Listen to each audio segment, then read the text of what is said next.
Welcome, everybody. This is the second day of the second Finexus conference. The theme of this year is closing gaps between sustainability and finance. I just want to walk you through the packed program of the day. You can, if you're not able to stay the whole day, there is a live stream that you can follow. The easiest is way to find the link is to go on the Simple Project on Twitter, and there you find this clickable Twitter card, and this will lead you to the page where you can where you can follow the stream. Here we go. That's myself. So. You can also, that's actually was working pretty fine yesterday. If you go on slido.com and type hashtag Finexus, you can submit questions for each of the sessions. And this is a way to make sure questions are questions and not very long comments. And it works pretty fine and then the moderator is speaking typically some questions from the Slido, and then some questions from the audience, from the physical audience. Now, I just want to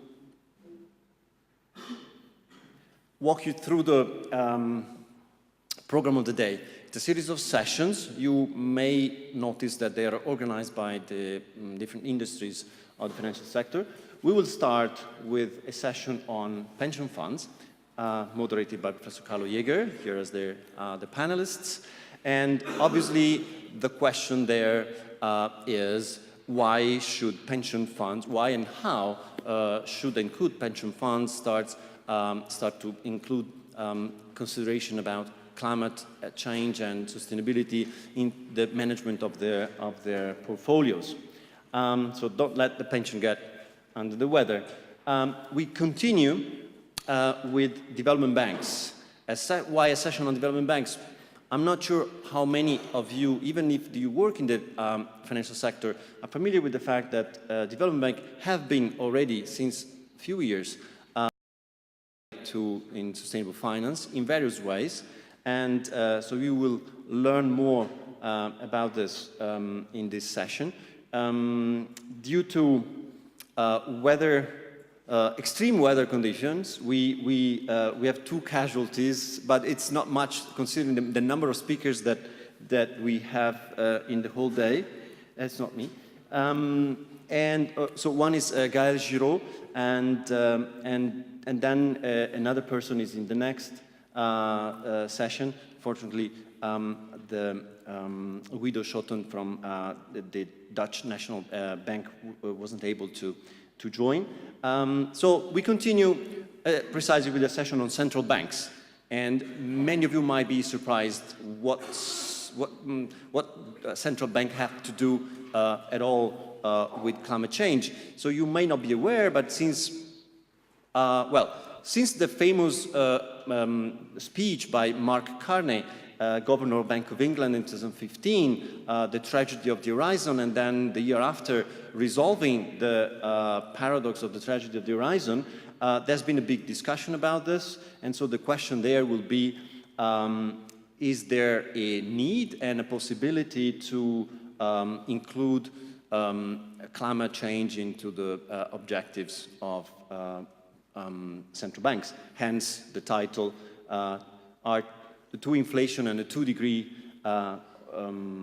targets that compatible for central bank action. Lunch break, we'll break up and convene downstairs in the ground floor at the Lichthof. Don't forget to bring your business card.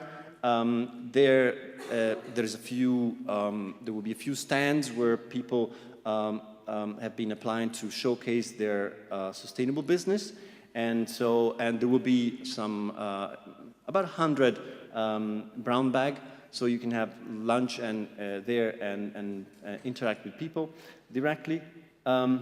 We continue in the afternoon with the session asset managers.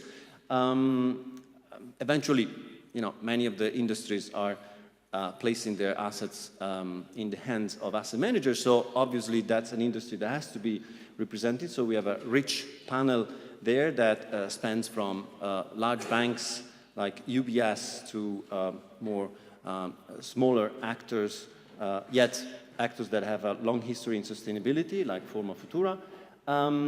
And finally, we close the day with the key panel session of the evening, where we have, I have really the pleasure and also, however, the responsibility to moderate this session with very influential personalities.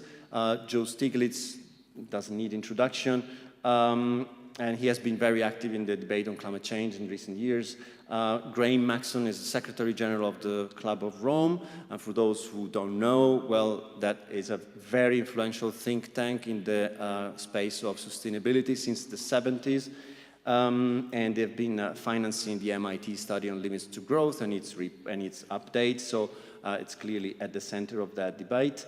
Then we have Ms. Duarte, head of the Climate Investment Funds, is the largest, currently the largest fund active in climate action, with asset under management about, with investments of about 8 billion, plus with leverage a much larger portfolio. And then we have Urban Hungern from, he's Chief Investment Officer of Zurich Insurance.